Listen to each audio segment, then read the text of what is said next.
सरकार तुम्हीं से है, सब कुछ सरकार तुम्हीं से है। इतला के पवन चुमे सैया के चरण, बगियन में बहार तुम्हीं से है, बगियन में बहार तुम्हीं से है।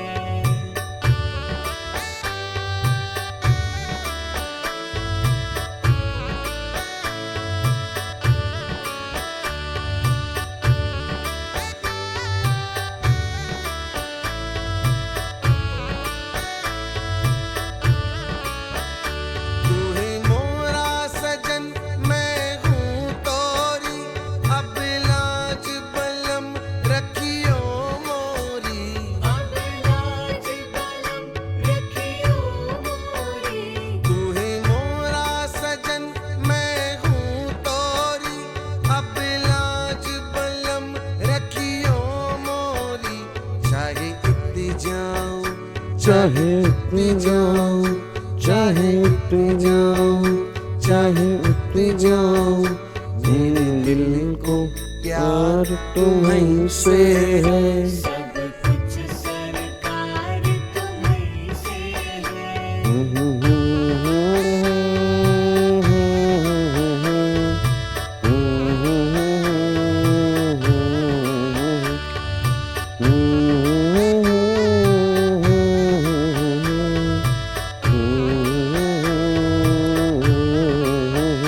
कहीं जोगन थाम तोरी मैया, तुम जानत हो सब कुछ सैया, तुम जानत हो सब कुछ सैया।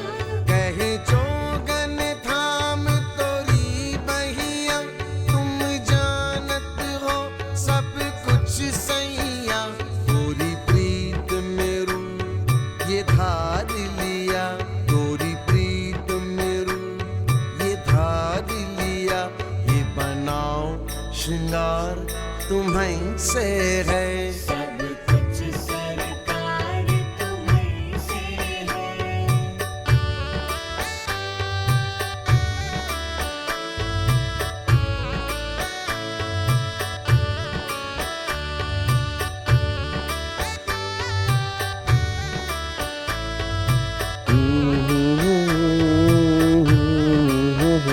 मैं तो भूल गई कुछ भी, hello hello hello hello hello hello hello hello hello hello hello hello hello hello hello है नैना, तोरी प्रीत में रोवत good morning good morning good morning भाई, गुड मॉर्निंग की हाल चाल। कहना तोरी प्रीत में रोवत है नैना, रग रग में बसी है प्रीत तोरी, रग रग में बसी है प्रीत तोरी, अखियन अखबार तुम्हीं से है, सब कुछ सरकार तुम्हीं से है। ये चमक ये दमक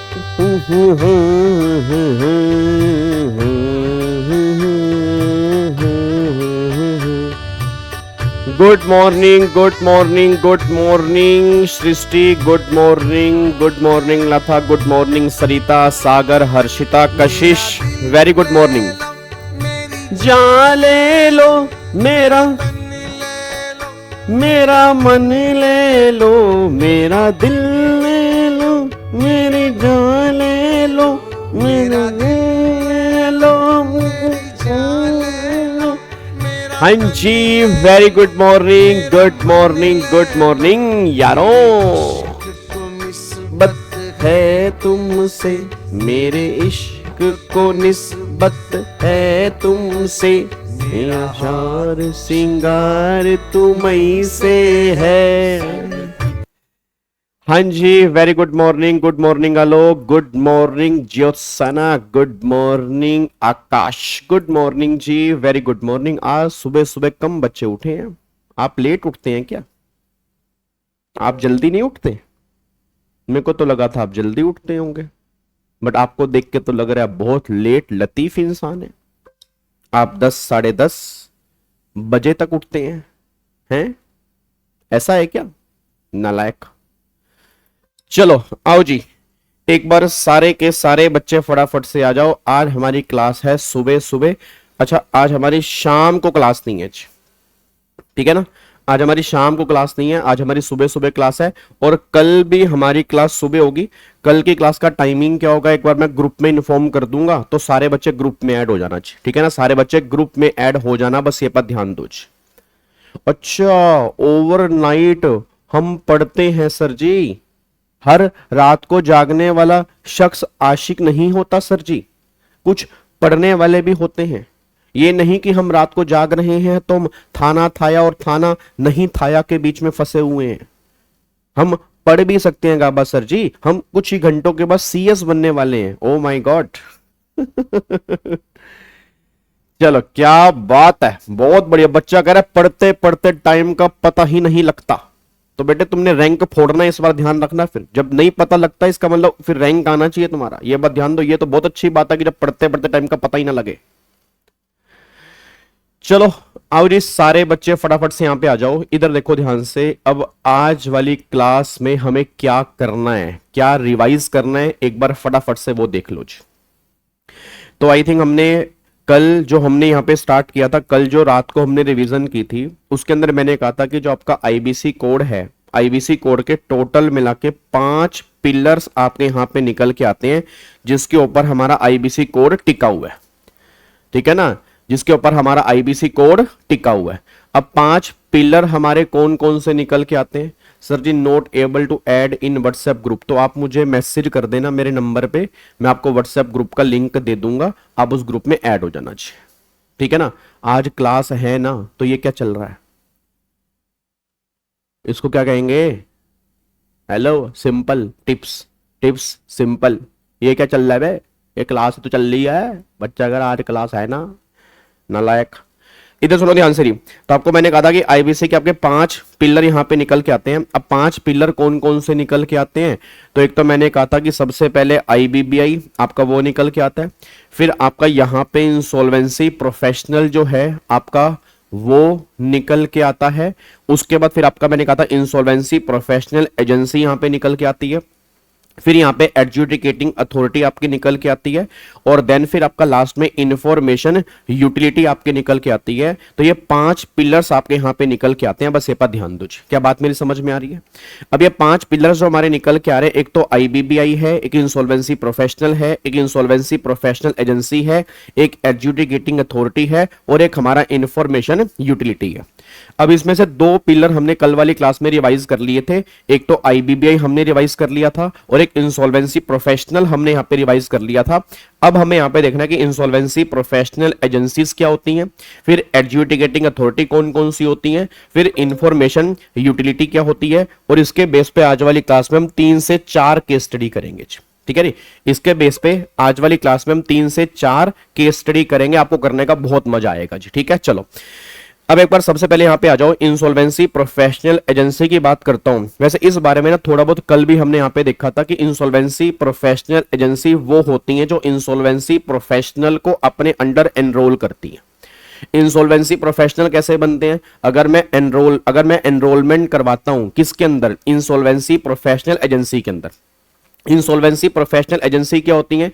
जो इंसॉल्वेंसी प्रोफेशनल के लिए एक स्टैंडर्ड सेट्स करती हैं, एक टर्म्स एंड कंडीशन डिफाइन करती हैं। उनके लिए क्या एग्जामिनेशन होगा, कौन सा एग्जामिनेशन होगा, एग्जामिनेशन कब होगा, जो मेंबरशिप अलॉट करती हैं, वो सब कुछ इंसॉल्वेंसी प्रोफेशनल एजेंसी करती हैं। अच्छा, इंसॉल्वेंसी प्रोफेशनल एजेंसी के लिए रेगुलेशन कौन बनाता है? वो बनाता है आईबीबीआई।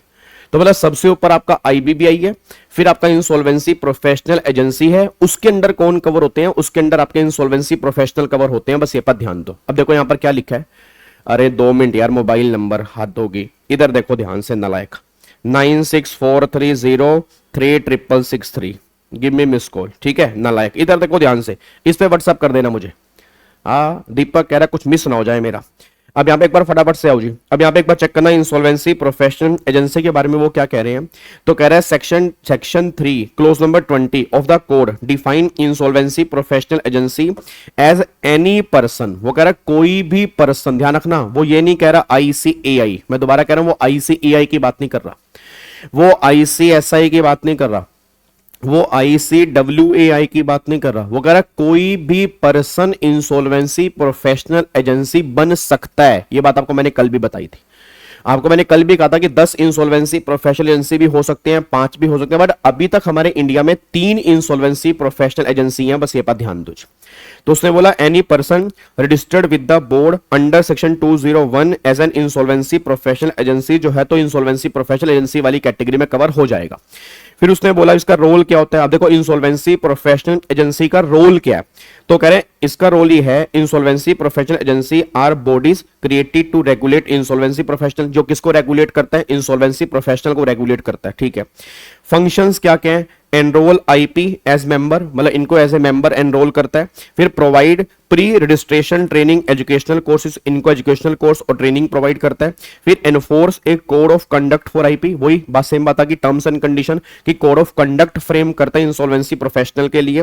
फिर इश्यू ऑथराइजेशन, मतलब कौन सा काम करना है कौन सा काम नहीं करना, इसकी ऑथराइजेशन जो है वो कौन देती है, वो इंसॉल्वेंसी प्रोफेशनल एजेंसी देती है। क्या बात मेरी समझ में आ रही है। उसके बाद देखो उसने रेगुलेशन, अब वो कह रहा था working is govern by regulation frame by IBBI the insolvency and bankruptcy code 2016। मतलब सिंपल सी बात है, जो भी अब ये इंसॉल्वेंसी प्रोफेशनल एजेंसी काम कर रही है इसको गवर्न करने के लिए रेगुलेशन कौन बना रहा है, रेगुलेशन बना रहा है आईबीबीआई। बस ये पर ध्यान दो। तो वही बात यहां पे लिखी है कि govern by regulation frame by IBBI. अच्छा, अभी हमारे इंडिया में 3 इंसॉल्वेंसी प्रोफेशनल एजेंसी हैं। 3 कौन कौन सी हैं, the Indian institute of insolvency professionals of ICAI। Sir क्या नाम याद होने जरूरी है, as a company secretary course जो तुम कर रहे हो उसके अंदर नाम याद होने जरूरी है। ठीक है ना, क्योंकि मैंने आपको कल भी कहा था कि IBC की मेन लाइन आपकी है, मतलब ये नहीं है कि तुम्हारे एग्जाम में क्वेश्चन बनेगा, बट तीनों के नाम याद होने जरूरी है। तो पहला नाम तो आ रहा है Indian institute of insolvency professionals of ICAI। दूसरा नाम देखो इन्होंने बोल्ड कर रखा भाई साहब, ICSI institute of insolvency professional. And वो तीसरा नाम कह रहे हैं insolvency professional agency of institute of cost accountant of India. ये 3 एजेंसी अभी हमारे इंडिया में निकल के आ रही है। फिर उसने बोला section number 199 of the code provide that save as otherwise provided in this code no person shall carry on its business as insolvency professional agency under this code and enroll insolvency professional as its member except under and in accordance with the certificate of registration issued in this behalf by board। Simple सी बात है, कह रहा ना तो कोई बंदा IPA बन सकता ना कोई बंदा IP बन सकता जब वो अपने आप को रजिस्टर्ड नहीं कराएगा IBBI के साथ। ऑब्वियस सी बात है ना। आपको मैंने क्या बोला कि IBBI सबसे मेन है, वो डिपार्टमेंट IBC का। तो IPA की तरह भी काम तब कर पाओगे या इंसॉल्वेंसी प्रोफेशनल की तरह भी काम तब कर पाओगे जब तुम अपने आप को कराओगे रजिस्टर्ड विद IBBI। अगर नहीं कराओगे तो ना आप IPA की तरह काम कर सकते हो ना आप IP की तरह काम कर सकते हो जी। उसके बाद देखो according to section 204 of the code insolvency professional agency perform the following function. अब ये फंक्शन कौन कौन से परफॉर्म करती है, एग्जॉस्टिव लिस्ट है, एग्जॉस्टिव लिस्ट है, इसके अलावा कोई फंक्शन वो परफॉर्म नहीं करती। कौन कौन सा फंक्शन परफॉर्म कर रही है, पहला ग्रांट मेंबरशिप। अब एक बात बताओ, ICSI जो है, सारे बच्चे बोलना, आप ये मान के चलो IPA को ना आप ICSI मान के चलो। ICSI तुम्हें क्या देती है, मेंबरशिप देती है। तो पहला ग्रांट मेंबरशिप आ गया। फिर तुम्हारे लिए कंडक्ट, जो कोड ऑफ कंडक्ट होता है वो सेट करती है, वही सेम बात आ गई। तुम्हारी परफॉर्मेंस को मॉनिटर करती है। कोई अगर CS सही परफॉर्मेंस से काम नहीं कर रहा, मान लो फॉर एग्जांपल वो ब्राइब या रिश्वत ले रहा है, तो तुम्हारा मेंबरशिप भी कैंसिल कर सकती है। तो monitor performance. Protect members right, आपके राइट्स को प्रोटेक्ट करती है। अगर कोई आपके राइट्स को दबाना चाह रहा है तो हमारा इंस्टीट्यूट हमारे राइट को प्रोटेक्ट करता है। फिर उसके बाद डिसिप्लिन या वही कैंसल मेंबरशिप या सस्पेंड मेंबरशिप। अब वो कई बार कहता नहीं है कि अगर आप सही से काम नहीं करोगे या अगर आप कोड ऑफ कंडक्ट फॉलो नहीं करोगे तो आपकी मेंबरशिप भी कैंसिल कर सकते हैं। उसके बाद ग्रीवियस, अगर कोई प्रॉब्लम आपको इंस्टीट्यूट से है तो क्या आप इंस्टीट्यूट को मेल लिख पाओगे, नहीं लिख पाओगे, बिल्कुल लिख पाओगे। क्या उनका ग्रीवियंस सेल है या नहीं है, बिल्कुल है। सेम बात यहां पे निकल के आ रही है। तो मतलब ये दिमाग में लेके चलो कि जो हमारा इंस्टीट्यूट एक मेंबर्स के प्रति काम कर रहा है, फंक्शन परफॉर्म कर रहा है, वही सेम फंक्शन जो है इंसॉल्वेंसी प्रोफेशनल एजेंसी परफॉर्म करती है इंसॉल्वेंसी प्रोफेशनल्स के लिए। अच्छी, क्या बात मेरी समझ में आ रही है। तो वो पॉइंट यहां पे आपके निकल के आ रहे हैं। डन। तो ये हमारा इंसॉल्वेंसी प्रोफेशनल एजेंसी था। अगला फिर पॉइंट यहां पे निकल के आ रहा है, अगला यहां पे पॉइंट निकल के आ रहा है एडजुडिकेटिंग अथॉरिटी। ठीक है जी। अब अगर मैं एडजुडिकेटिंग अथॉरिटी की बात करूंगा, अगर मैं एडजुडिकेटिंग अथॉरिटी की बात करूंगा तो एडजुडिकेटिंग अथॉरिटी कौन कौन सी हैं, पहले मेरा पूरी क्लास से क्वेश्चन समझो, एडजुडिकेटिंग अथॉरिटी कौन कौन सी है। अच्छा, एडजुडिकेटिंग अथॉरिटी सुनना ध्यान से कौन कौन सी हैं। तो सबसे पहले गवर्नमेंट ये बात कहती है कि दो ही अथॉरिटी हैं, सारे बच्चे बहुत ध्यान सुनना, गवर्नमेंट कह रही है दो ही एडजुडिकेटिंग अथॉरिटी है। अच्छा, दो अथॉरिटी कौन कौन सी है, एक तो गवर्नमेंट कह रही है कि हमारी एनसीएलटी है, ठीक है जी, दूसरी गवर्नमेंट कह रही है कि हमारी डीआरटी है। ये दो एडजुडिकेटिंग अथॉरिटी हमारी यहां पे निकल के आती है, एक तो एनसीएलटी और एक डीआरटी, ये हम सब जानते हैं। आपको मैंने पहली क्लास के अंदर भी कहा था कि भैया आईबीसी में दो अथॉरिटी हमारी यहां पे निकल के आती है, एक तो एनसीएलटी निकल के आती है, एक डीआरटी निकल के आती है। अच्छा, अगर कॉर्पोरेट पर्सन अपनी कोई भी केस कॉर्पोरेट पर्सन का कोई भी केस अगर हैंडल करना है तो कौन सुनेगा इसको, एनसीएलटी सुनेगा, और जो एनसीएलटी के पास पावर होगी उस केस में सिविल कोर्ट जो है वो इंटरफेयर नहीं कर सकता। भले ये मान के चलो कि कॉर्पोरेट पर्सन के इंसॉल्वेंसी से रिलेटेड जितने मैटर्स होंगे ना वो सारे के सारे मैटर एनसीएलटी सुनेगा, उसमें सिविल कोर्ट बीच में इंटरफेयर नहीं कर पाएगा, बस ये पर ध्यान दो। क्या बात मेरी समझ में आ रही है? तो देखो उसने यहां पर क्या बोला। फिर डीआरटी की बात करूंगा तो डीआरटी किसके लिए है, डीआरटी इंडिविजुअल और पार्टनरशिप फॉर्म के लिए जो है वो डीआरटी है। बट एक पॉइंट ध्यान देना चाहिए, अब मुझे नहीं पता कितने बच्चे इंटेलिजेंट बैठे हैं, अगर आपने थोड़ा बहुत आईबीसी पहले पढ़ा हो, अगर थोड़ा बहुत आपने आईबीसी पहले पढ़ा हो तो आगे जाके ना एक पॉइंट हमारा आएगा पर्सनल गारंटर वाला। पर्सनल गारंटर कौन होते हैं, पर्सनल गारंटर इंडिविजुअल होते हैं। अब अगर मान लो पर्सनल गारंटर ने गारंटी ली हुई है कॉर्पोरेट डेटर की, अब पर्सनल गारंटर का केस अगर इंसॉल्वेंसी में फंस जाता है तो पर्सनल गारंटर का केस वो इंडिविजुअल है बट उसका केस जो होगा वो एनसीएलटी के पास जाएगा, वो डीआरटी के पास नहीं जाएगा। याद करो सेक्शन नंबर 60 जब हम आगे रख के पढ़ेंगे तो वहां पर ये बात लिखी है कि जो पर्सनल गारंटर है, कॉर्पोरेट डेटर का जो पर्सनल गारंटर है, उसका केस भी हम एनसीएलटी के पास लेके जाएंगे, उसका केस डीआरटी के पास नहीं जाएगा, बस ये पर ध्यान दो, ठीक है ना। तो ये बातें हमने थोड़ा दिमाग में लेके चलना। अब एक बार यहां पर पढ़ते हैं, देखो क्या लिखा है, कह रहा है section 5(1) of the code provide that adjudicating authority for insolvency resolution and liquidation for corporate person means NCLT, वही बात कर रहा है NCLT, under section 408 of the companies act 2013। कह रहा है सेक्शन 65, मैं दोबारा बोलूंगा, section 65 of the code further provide that notwithstanding anything to the contrary contain in any other law for the time being in force. कह रहा है किसी और लॉ में कुछ भी लिखा हो वो सारी बातें बेकार की हैं। The NCLT shall have jurisdiction to entertain और डिस्पोज, मतलब एनसीएलटी के पास पूरी पावर है, ऑप्शनल नहीं है, पूरी पावर है। किससे रिलेटेड, कह रहा है एनी एप्लीकेशन और proceeding bye or against the corporate debtor और कॉर्पोरेट पर्सन, मतलब अगर ये कर रहे हैं या इसके अगेंस्ट कोई भी एप्लीकेशन फाइल, मान लो ये एप्लीकेशन फाइल कर रहा है या इसके अगेंस्ट कोई एप्लीकेशन फाइल कर रहा है, उसकी सुनवाई जो है वो एनसीएलटी के पास होगी। फिर वो कह रहा है any claim made by or against the corporate debtor और कॉर्पोरेट पर्सन, उसकी सुनवाई भी जो है वो एनसीएलटी के पास होगी, बस ये पर ध्यान दो। फिर वो कह रहे हैं any question of priorities of any question of law और फैक्ट अराइजिंग आउट और in relation to insolvency resolution liquidation, ये सारी की सारी बातें भी एनसीएलटी के पास होंगी।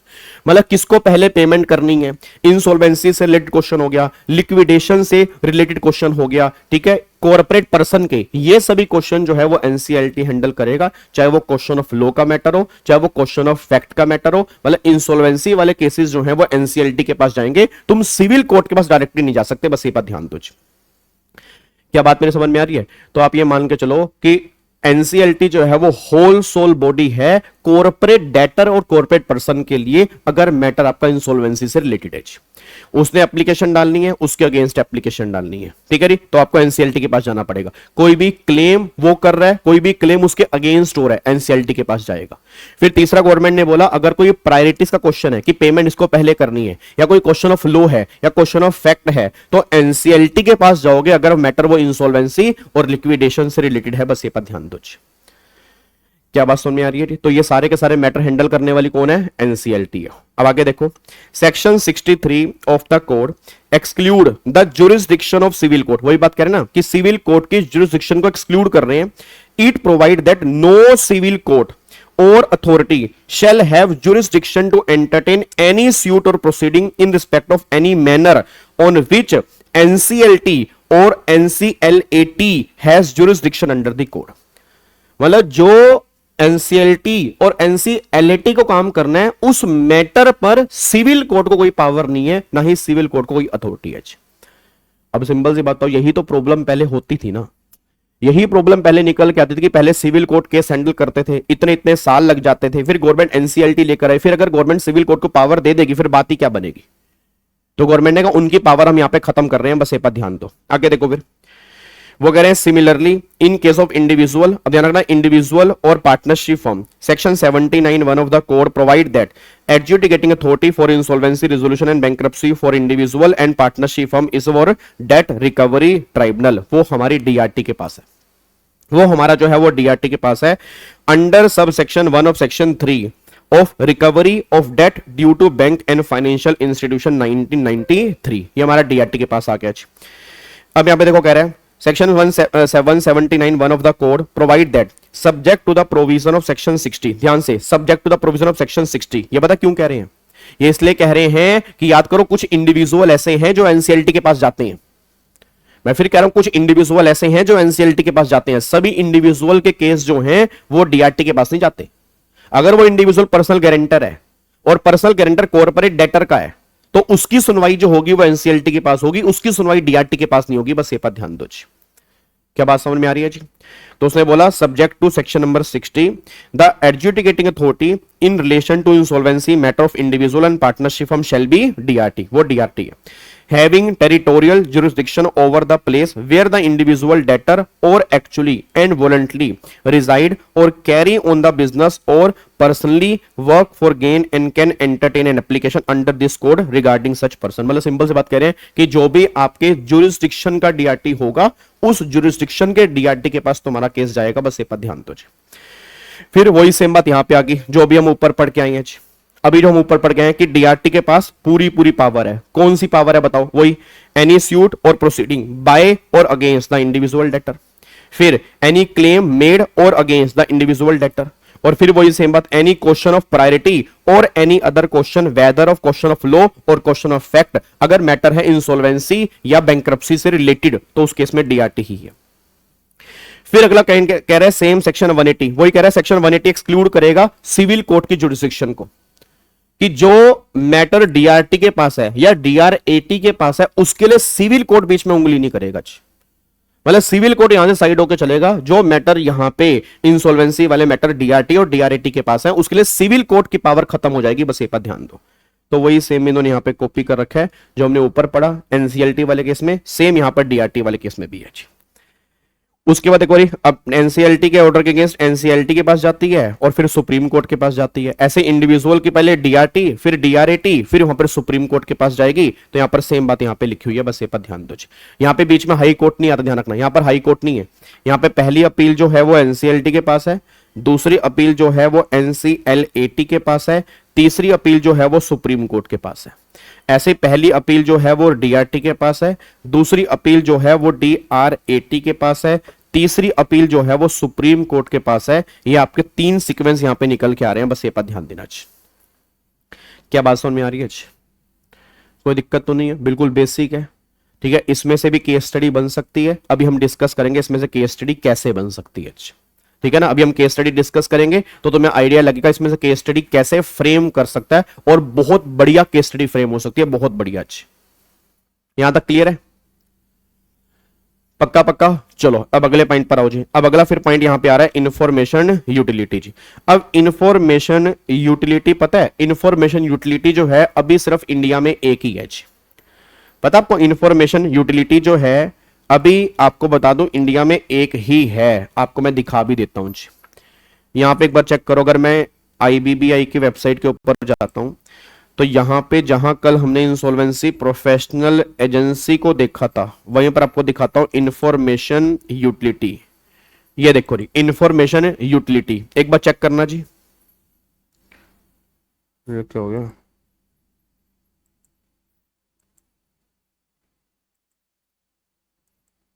हम्म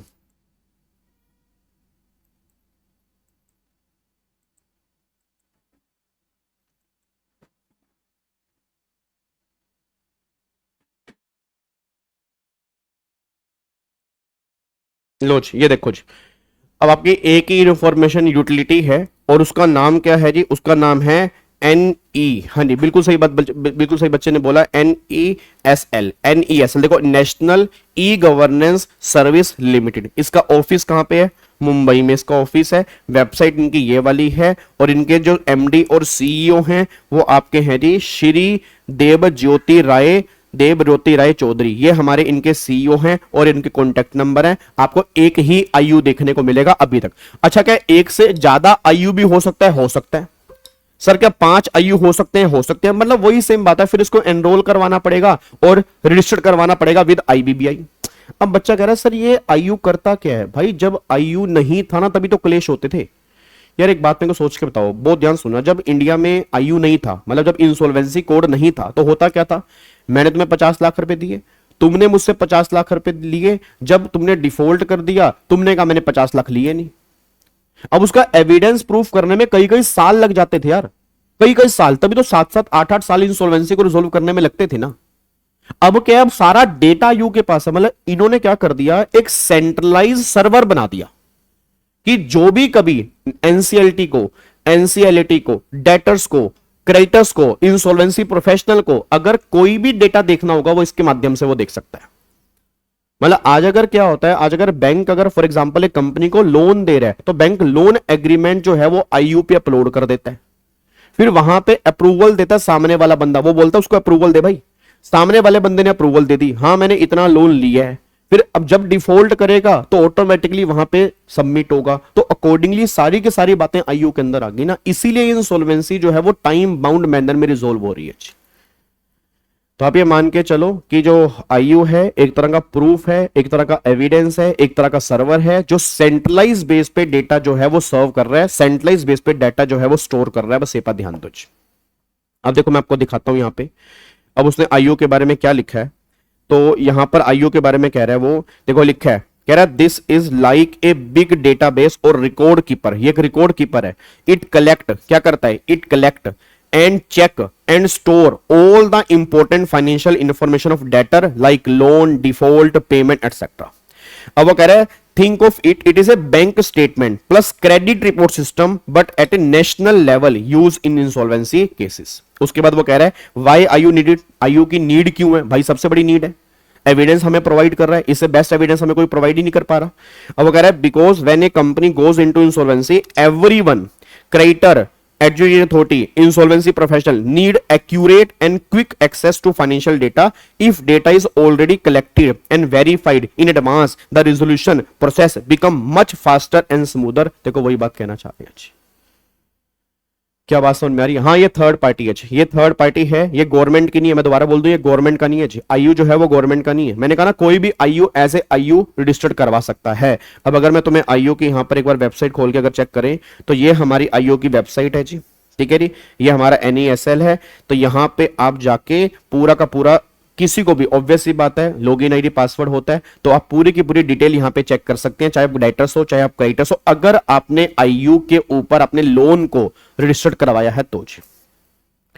क्या बात मेरी समझ में आ रही है?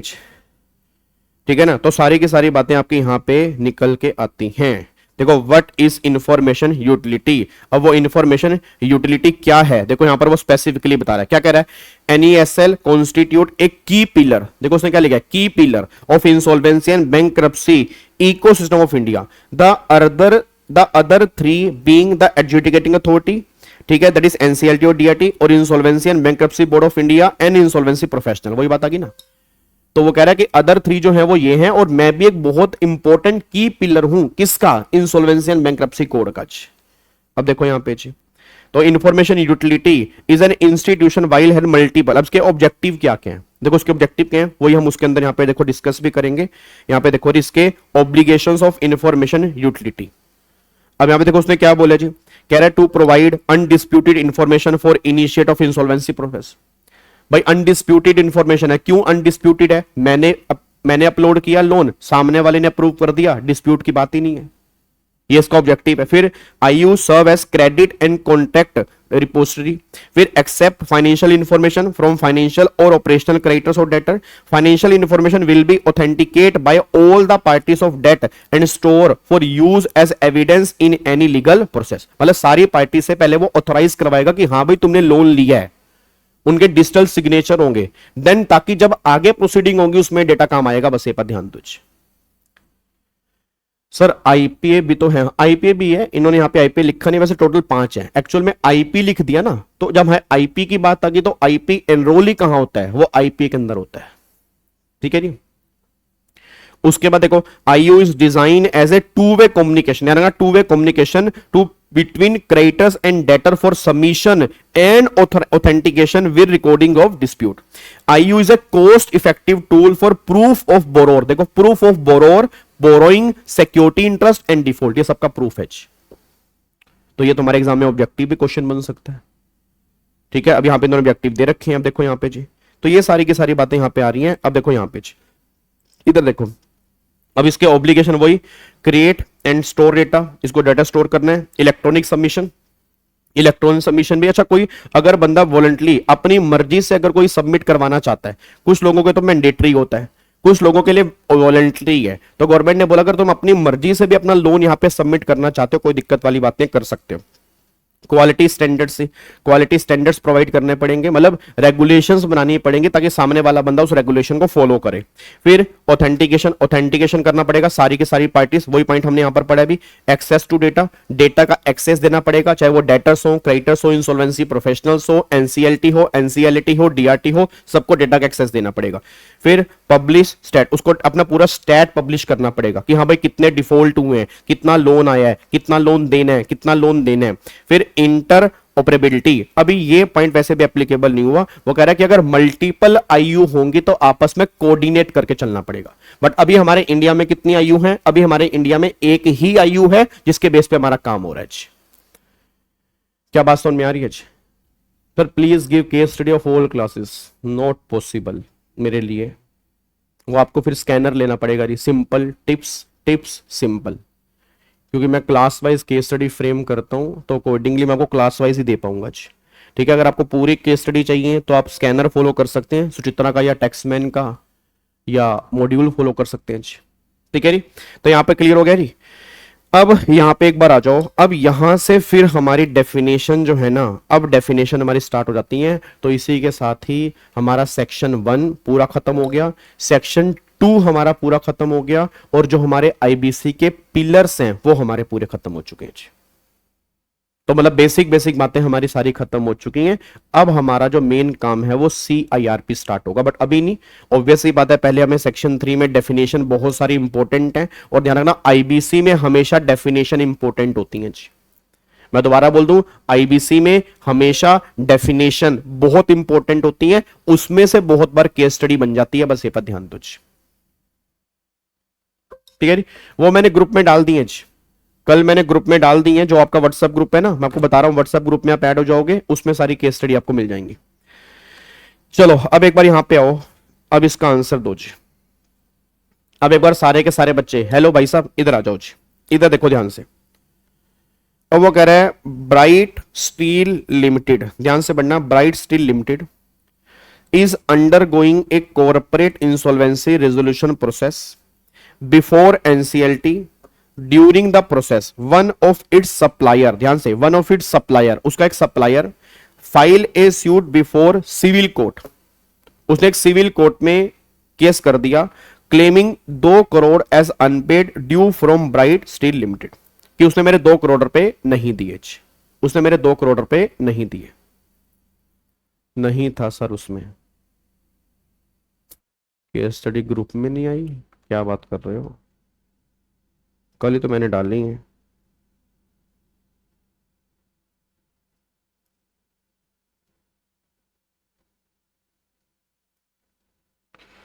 चलो मैं एक बार देखता हूं, वैसे एक बार मैं देखता हूं इसके बाद जी।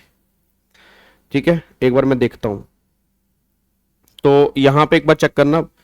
तो उसके बाद फिर वो यहां पे कहना चाह रहा है, फिर उसने बोला कि the corporate debtor argue that civil suit is not maintainable because NCLT has exclusive jurisdiction.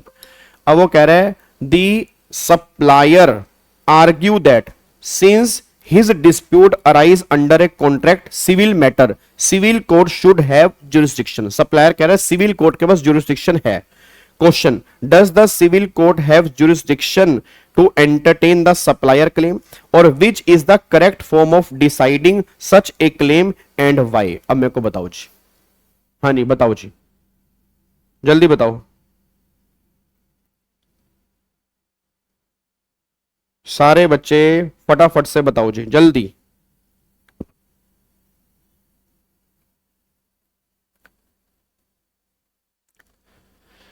हाँ नहीं, क्या सिविल कोर्ट के पास जुरिस्डिक्शन है? क्या सिविल कोर्ट के पास जुरिस्डिक्शन है? तो ऑब्वियस सी बात है नहीं है जी। अभी हमने डिस्कस किया कि अगर कोई मैटर इंसॉल्वेंसी से, डिफॉल्ट से रिलेटेड है, इंसॉल्वेंसी का मैटर है, तो वो एनसीएलटी के पास जाएगा, सिविल कोर्ट के पास कोई जुरिस्डिक्शन नहीं है। फिर वो कह रहा है which is the correct form of deciding such a claim and why. बताओ जी, सेकंड का आंसर बताओ। पहले एक बार फर्स्ट का आंसर यहां पे चेक करो, देखो क्या कह रहा है। यहां पे कह रहा है Section 63 of the Insolvency and Bankruptcy Code expressly bars civil court from entertaining suits on matter where NCLT or NCLAT has jurisdiction. Since this claim relate to dues of corporate debtor undergoing CRP, only NCLT can decide। बस ये पर ध्यान दो। Second में correct form क्या है? NCLT. Correct form तो हमारी एनसीएलटी है, तो वो कह रहा है for corporate person adjudicating authority NCLT है। NCLT has jurisdiction over any claim by or against the corporate debtor, there from the supplier must file claim before NCLT. Conclusion, the supplier civil suit is not maintainable, his claim must be submitted in the insolvency process before NCLT. बस ये पर ध्यान दो। अब तुम्हारे exam में एक case study बन सकती है, इस तरह से केस स्टडी बन सकती है, आपको वो कंफ्यूज करने की कोशिश करेंगे। अब जिसने इस प्रोविजन को सही ढंग से पढ़ा होगा वही आंसर दे पाएगा। और मैं फिर कह रहा हूं सर, राइटिंग प्रैक्टिस जरूर कर लेना चाहिए। अगर आप राइटिंग प्रैक्टिस नहीं करोगे तो बहुत बड़ी दिक्कत आपको आएगी, ये बात ध्यान देना चाहिए। ठीक है, चलो अब अगली केस स्टडी के ऊपर आओ जी। अब वो कह रहा है मिस्टर ए, ध्यान से पढ़ना, mister A is a partner in sunrise LLP. Mister A is a partner and Sunrise LLP.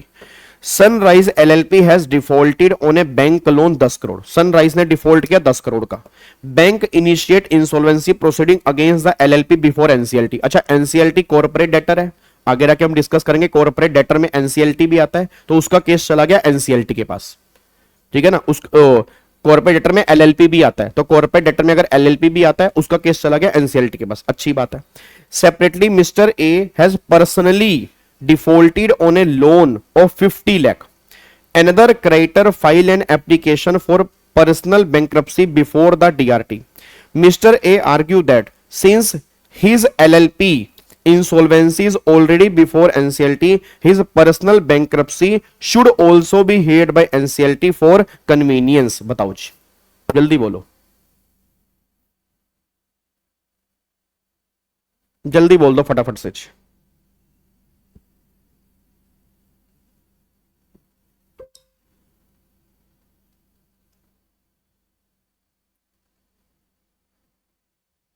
जल्दी बोलो फटाफट से जी।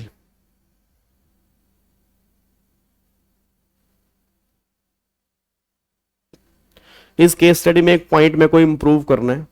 इस केस स्टडी में एक मैं चेंज करूंगा, पहले आप मुझे इसका आंसर दो। हाँ जी, जल्दी बोलो फटाफट से जी। डीआरटी के पास जाएगा या एनसीएलटी के पास जाएगा? ये जाएगा डीआरटी के पास, ये वाला केस डीआरटी के पास जाएगा। अच्छा, आप सुनो ध्यान से। अब अगर मान लो मिस्टर ए इसका पर्सनल गारंटर होता, अगर मान लो मिस्टर ए इसका पर्सनल गारंटर होता, मैं दोबारा बोलूंगा, अगर मान लो मिस्टर ए इसका पर्सनल गारंटर होता, ठीक है, और इस लोन की उसने गारंटी ले रखी होती और इस लोन के लिए वो डीआरटी के पास लेके जाते हैं, तो क्या वो डीआरटी के पास सही था? नहीं, फिर वो एनसीएलटी के पास जाता, फिर वो एनसीएलटी के पास जाता। बस ये पर ध्यान दो, ठीक है ना। तो यहां पे can NCLT here the personal bankruptcy case of mister A. देखो एनसीएलटी,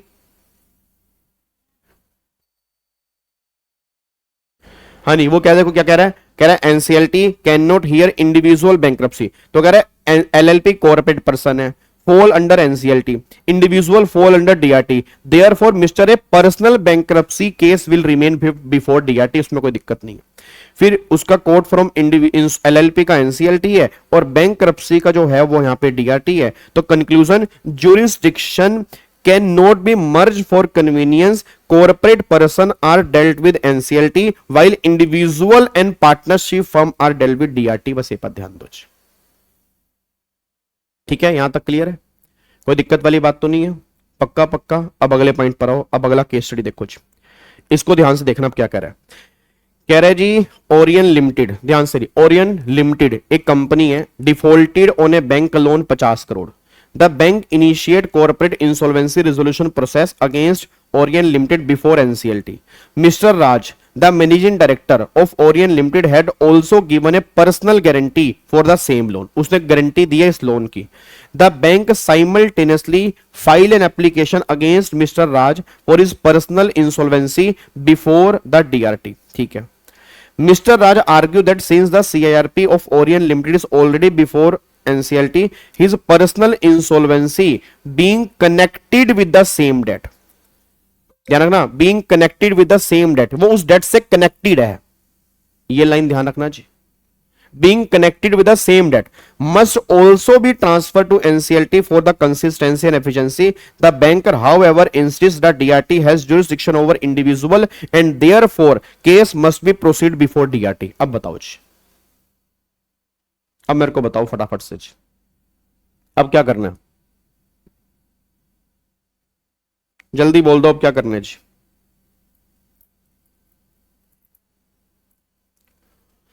हाँ जी, अब बताओ फटाफट से।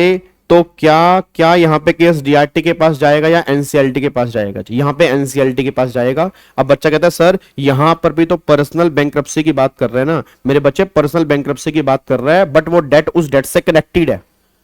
मैं दोबारा बोल रहा हूं, वो डेट उस डेट से कनेक्टेड है, और अगर वो डेट उस डेट से कनेक्टेड है तो ये इंसॉल्वेंसी अब NCLT के पास जाएगी, ये इंसॉल्वेंसी DRT। अगर वो डेट उस डेट से कनेक्टेड नहीं होता ना, फिर वो DRT, जैसे ऊपर वाली केस स्टडी है, पर उसने बोल दिया कि डेट उस डेट से कनेक्टेड है, तो अगर ये डेट उस डेट से कनेक्टेड है तो फिर जो होगा वो हमारा NCLT के पास जाएगा। बस ये पर ध्यान दो। क्या बात मेरे समझ में आ रही है? ठीक है जी। अब यहां पे एक बार चेक करो, देखो यहां पे क्या लिखा है। तो यहां पे लिखा है Can Mr. Raj personal insolvency application before transfer to NCLT? Between NCLT and DRT, which authority has jurisdiction in this situation, and why does section 63 exclusion of civil court have any relevance here? अब यहाँ पे एक बार check करो, देखो जी। पहला, yes it can be transferred to NCLT, ध्यान से पढ़ना। Normally as per 79(1) individual fall under DRT, अच्छी बात है। But section 62 the code provide a special rule if a CIRP or liquidation of a corporate debtor is pending before NCLT, then any insolvency bankruptcy proceeding of its personal guarantor shall also be filed before the same NCLT. Since Mr. Raj is a personal guarantor of Orion Limited corporate debtor, his personal insolvency is to be heard by the NCLT, not DRT। बस ये पर ध्यान दो। अब correct form क्या है यहाँ पे? ओरियन लिमिटेड की NCLT, personal guarantor of corporate debtor NCLT by virtue of section 62। Hence in this case NCLT will hear the both matter together. बस ये पर ध्यान देना। आगे relevance of 63 section 63 bar civil code from entertaining matter under IBC। Here the dispute is only between NCLT और DRT, so civil court jurisdiction is already excluded। 63 indirectly confirm that only specialized form, that is NCLT or DRT, can deal with such insolvency cases। अब तुम्हें लग रहा होगा कि paper में लिखना क्या होता है, जब तुम्हारे हाथ रुक जाते हैं ना, ये हाथ ऐसे चलेंगे सर, आप समझ पा रहे हो? तब जाके तुम्हें नंबर मिलेंगे, बस दिमाग में लेके चलना जी, तब जाके आपको नंबर मिलेंगे। तो उसने फिर यहां पर बोला कंक्लूजन, तो कंक्लूजन वो कह रहा है जी, even though individual usually fall under DRT when individual act as a personal guarantor to a corporate debtor undergoing CRP, his insolvency must also be decided by NCLT। this ensure consistency and avoid conflicting judgment। बस ये पर ध्यान दो। क्या आपको मेरी बात समझ में आ रही है? ना पेपर में लिखना क्या सर, कैसे लिखेंगे, इतना बड़ा देख लो तुम्हारे सामने अब आंसर जी। तभी मैं कह रहा हूं कि घर आके थोड़ा सा हाथ चलाया करो सर। जो आपको लग रहा है कि नंबर क्यों नहीं आते, सबसे बड़ा रीजन नंबर ना आने का यही है कि हम लिख ही नहीं पाते कि हमें लिखना क्या है जी।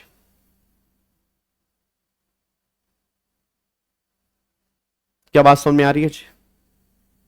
पक्का पक्का। चलो अब यहां पे एक केस स्टडी हमारी और है, बट वो केस स्टडी जो है वो हमारे अगले कॉन्सेप्ट से रिलेटेड है। अब यहां पे आ जाओ, अगला कॉन्सेप्ट हमारा क्या है।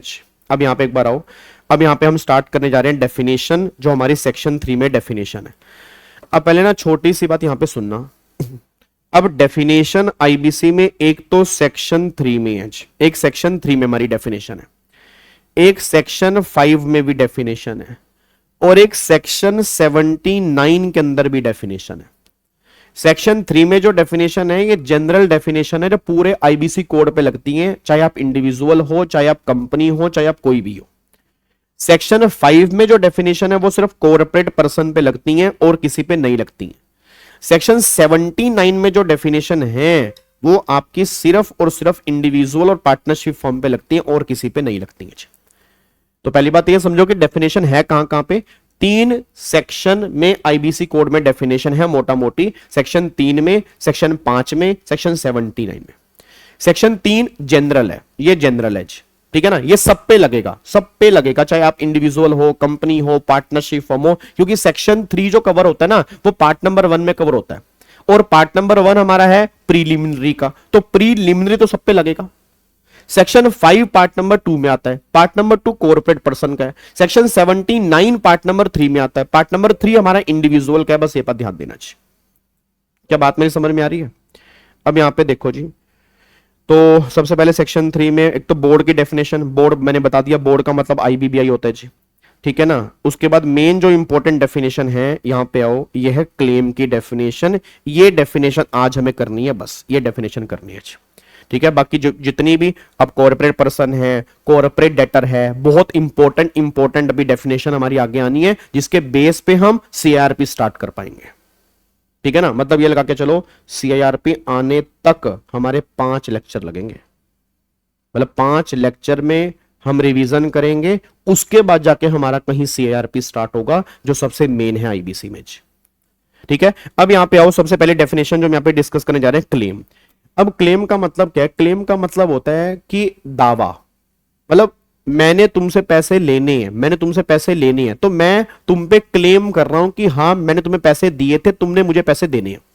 तो गवर्नमेंट करी, क्लेम का मतलब होता है राइट टू रिसीव पेमेंट, कि आपके पास ना पेमेंट रिसीव करने का राइट है। अब वो राइट जैसे मर्जी हो सकता है, मतलब डिस्प्यूटेड भी हो सकता है, अनडिस्प्यूटेड भी हो सकता है, किसी कोर्ट ने जजमेंट पास कर दी हो तो भी हो सकता है, किसी कोर्ट ने जजमेंट पास ना की हो तो भी हो सकता है, अगर कोई जजमेंट पेंडिंग हो तो भी हो सकता है। मतलब गवर्नमेंट कह रही है अगर आपके पास राइट टू रिसीव पेमेंट है तो वो क्लेम वाली कैटेगरी में कवर हो जाएगा। बस ये पर ध्यान दीजिए। तो देखो उसने क्या बोला, कह रहा है claim means a right to payment whether or not such right is reduce to judgment, ठीक है। Fix, disputed, undisputed, legal, equitable, secured और अनसिक्योर्ड, वो किसी भी तरह का राइट हो सकता है। बस ये पर ध्यान दो।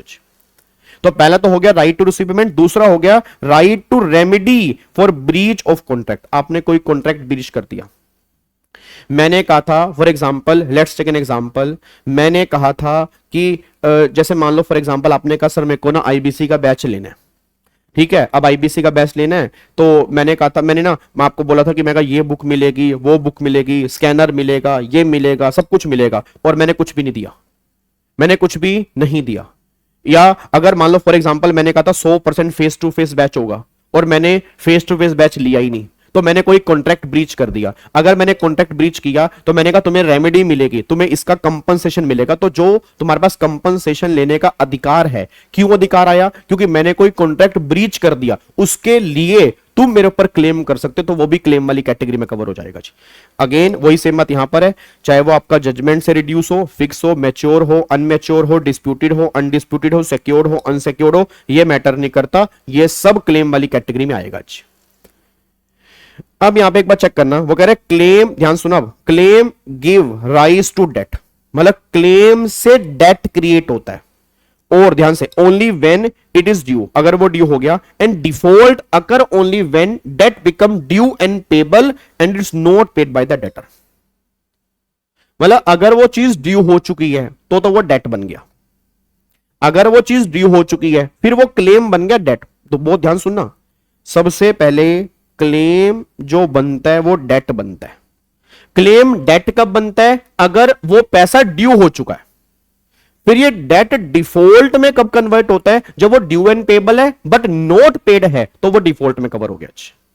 रिड्यूस टू जजमेंट का मतलब यह है कि किसी ने जजमेंट पास कर दी कि तुम्हारा इतना पैसा बनता है या इतना पैसा नहीं बनता, मतलब वो जजमेंट से आया। मान लो सिविल कोर्ट ने कोई जजमेंट पास कर दी, यहां पर इतना पैसा बनता है या इतना पैसा नहीं बनता है, तो गवर्नमेंट कह रही जो जजमेंट से रिड्यूस हुआ हो, मतलब अगर कोई जजमेंट इसके अगेंस्ट पास हो गई हो तो भी तुम्हारा क्लेम रहेगा, यह बात ध्यान देना चाहिए। अच्छा, तो एक बार दोबारा बोलो, क्लेम किस में कन्वर्ट होगा? डेट में। तो क्लेम अगर डेट में कन्वर्ट होगा तो डेट का मतलब क्या होता है? क्लेम डेट में कन्वर्ट होगा कब? अगर वो ड्यू होगा। अगर वो ड्यू एंड पेबल है बट सामने वाला बंदा पे नहीं कर रहा, फिर वो डेट जो है वो डिफॉल्ट वाली कैटेगरी में आ जाएगा। अब यहां पे चेक करो, जजमेंट देखो जी। अच्छा, ये जो मैंने आपको बताया है कि क्लेम पहले डेट बनेगा जब वो ड्यू होगा, फिर डिफॉल्ट कब बनेगा? जब वो ड्यू एंड पेबल है बट उसने पे नहीं किया। ये स्विस रिबन प्राइवेट लिमिटेड की जजमेंट है और ये जजमेंट बहुत फेमस जजमेंट है। इस नाम से बहुत सारी जजमेंट तुम्हें देखने को मिल जाएंगी आईबीसी के अंदर। एक जजमेंट और भी है, कह रहे claim under section 36 of the code means the right to payment even if it is disputed. मैंने आपको बता दिया। और ये जजमेंट जो है वो इनोवेटिव इंडस्ट्री की है, सुप्रीम कोर्ट की जजमेंट है, ये बात ध्यान दो। इट मींस अगर वो डिस्प्यूटेड भी है, मतलब अभी फाइनलाइज नहीं हुआ, वो कह रहा है देना है, मैं कह रहा हूं नहीं देना, डिस्प्यूटेड मैटर है, तो भी वो क्लेम वाली कैटेगरी में कवर होगा, बस ये बात ध्यान दो। तो देखो क्लेम में क्या आ गया? क्लेम मतलब राइट टू रिसीव पेमेंट या right to receive remedy due to breach of contract. फिर claim rise to debt when it is due और it convert into default when it is due and payable but not paid by the सेसेज। ठीक है ना? और claim हम claim उसको भी मानेंगे अगर वो क्लेम जो है वो डिस्प्यूटेड है, उसको भी क्लेम वाली कैटेगरी में कवर करेंगे, बस ये पर ध्यान दो जी। अब एक बार यहां पे आ जाओ जी, लास्ट केस स्टडी चेक करो क्या है।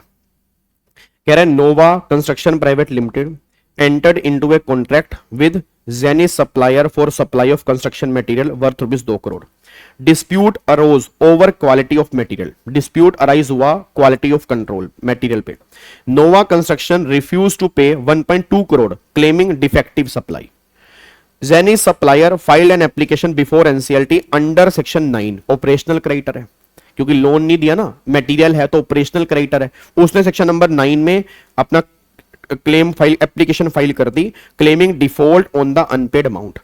Nova Construction argue that since the quality of goods is disputed, there is no debt at all. बताओ जी, वो कह रहा है क्वालिटी डिस्प्यूटेड है तो इसको डेट नहीं मान सकते। सोच के बोलना, only when a claim is undisputed can it become a debt and only the default can arise. ऐसा कोई मुद्दा नहीं है। अब वो क्वेश्चन क्या है? Does a disputed claim fall within the definition of claim? क्या डिस्प्यूटेड क्लेम डेफिनेशन में फॉल करता है? Can the NCLT admit application if the existence of default is not clear due to dispute? How the Supreme Court ruling in Swiss Ribbon and Innovative Industry clarify the distinction between claim, debt and default? बताओ, 3 question पूछ लिए उसने। तो पहले तो ये बताओ, क्या डिस्प्यूट क्लेम अराइज हो सकता है? बिल्कुल अराइज हो सकता है। डिस्प्यूटेड हो अनडिस्प्यूटेड हो तो ये उसके अंदर कवर होगा, तो उसने क्लेम रहेगा। फिर डेट एंड क्लेम, वही बात आ गई ना, claim become debt only when due and payable. Default कब होता है? जब ड्यू एंड पेबल हो बट आपने पे ना किया हो। NCLT find that genuine dispute exist. ये जेन्युइन डिस्प्यूट एग्जिस्ट है as its operational debts cases it may refuse admission. याद है आप? अब वैसे अगर आपको याद ना हो कि अगर कोई डिस्प्यूट क्लेम होता है ना तो आप सेक्शन 9 में एप्लीकेशन फाइल नहीं कर सकते। याद है? पहले वो डिस्प्यूट सोल्व करवाना पड़ता है। मैंने आपको रेगुलर बैच के अंदर भी कहा था कि लोग जानबूझ के यहां पर प्लानिंग करते थे, डिस्प्यूट अराइज करते थे, और अगर वो डिस्प्यूट सेटल नहीं हुआ तो सामने वाला बंदा एप्लीकेशन रिफ्यूज करता था, क्योंकि पहले वो डिस्प्यूट सेटल होना जरूरी होता है। अगर वो डिस्प्यूटेड डेट है तो सेक्शन 9 में जाता ही नहीं है। नहीं पता तो आगे जाके हम रिवाइज करेंगे, टेंशन मत लो, बट अभी के लिए इतना ध्यान दो, डिस्प्यूटेड डेट सेक्शन नंबर 9 में नहीं जाता, क्योंकि पहले सेक्शन 8 उसे क्रॉस करना पड़ता है, और 8 में लिखा हुआ है कि पहले वो डिस्प्यूट रिजोल्व करोगे 10 दिन के अंदर। अगर नहीं हुआ तो 9 में एप्लीकेशन ही नहीं जाएगी जी। आगे सुप्रीम कोर्ट की रूलिंग देखो जी। सुप्रीम कोर्ट की रूलिंग तो वही बात कहती है जी, भाई claim include disputed but NCLT must see whether default has occur. और स्विस रिबन कहता है क्लेम डेट में कन्वर्ट कब होगा? अगर वो ड्यू होगा, और फिर ड्यू एंड पेबल है बट अगर पे नहीं किया तो वो डिफॉल्ट वाली कैटेगरी में कवर हो जाएगा, बस ये पर ध्यान दो जी। तो जेनिथ हैज ए क्लेम अगर वो डिस्प्यूटेड है, weather it ripens into debt and default depend on NCLT examination. NCLT will check if the amount is actually due and unpaid और whether it is a genuine dispute. अगर वो genuine dispute है तो फिर वो case नहीं सुनेगा। Thus a claim is not equal to debt automatically and default require proof of debt plus non payment. Obvious बात है, डिफॉल्ट होने के लिए प्रूफ होना चाहिए कि आपने पैसा दिया था और सामने वाले बंदे ने रीपे नहीं किया, उसको हम डिफॉल्ट वाली कैटेगरी में कवर करेंगे। और वैसे भी कल या परसों वाली क्लास में हम डिफॉल्ट की डेफिनेशन भी करेंगे, तो उससे तुम्हें आइडिया लग जाएगा कि डिफॉल्ट कब माना जाता है और कब नहीं माना जाता, क्योंकि अगर वो कंडीशन सेटिस्फाइड होंगी तब डिफॉल्ट वाली कैटेगरी में कवर होगा, नहीं तो नहीं होगा जी। ठीक है, अब मैं तुम्हें थोड़ा सा होमवर्क दे रहा हूं, ये तो अपने राइटिंग प्रैक्टिस करनी है जी, ठीक है ना। अब कल वाली क्लास में ना एक तो कॉर्पोरेट पर्सन की डेफिनेशन एक बार ये देख लेना, कॉर्पोरेट डेटर की डेफिनेशन एक बार ये देख के आना, क्रेडिटर्स की डेफिनेशन एक बार ये देख के आना, डेट और डिफॉल्ट की डेफिनेशन एक बार ये देख के आना। बस आपने इतना एक बार घर से इतना रीड आपने करके आना है, बस ये पर ध्यान दो जी। क्या बात समझ में आ रही है जी? पक्का पक्का। चलो अब मैं केस स्टडी ना एक बार, यार मेरे को लग रहा है मैंने कल केस स्टडी डाली थी बट ग्रुप में गई नहीं यार केस स्टडी, तो यार पता नहीं क्या चक्कर है। एक मिनट रुको, केस स्टडी दोबारा से भेज देता हूँ, गई क्यों नहीं ये समझ नहीं आया।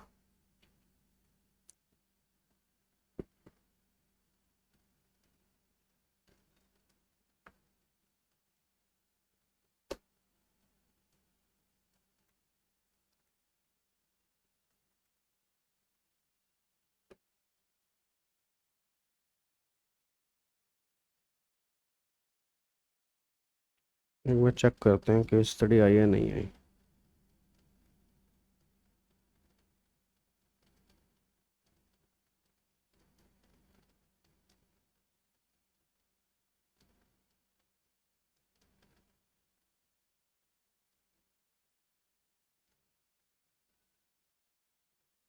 यार ये आ क्यों नहीं रही है? चलो मैं इसको एक बार ना भेज देता हूँ, पता नहीं क्यों नहीं आ रही, मैं एक बार मेल पे लेके भेज देता हूँ। ठीक है, चलो बाकी मिलेंगे फिर कल वाली क्लास में।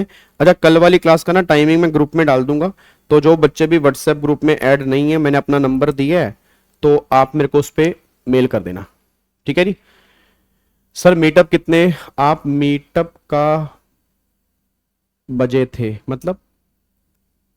अच्छा मीटअप वाले में भेज दिए थे, ओ भाई मेरे, अच्छा वहां भेज दिया था क्या? पंगा पड़ गया फिर तो। चलो कोई बात नहीं, मैं डाल देता हूँ। ठीक है, ओके री, bye bye, tata, thank you so much, जय Hind, god bless you, love you all, bye bye, take care. Allah, meter वाले में भेज दिया था, चलो मैं भी भेज देता हूँ फिर उसके अंदर। ठीक है, बाय बाय, टेक केयर।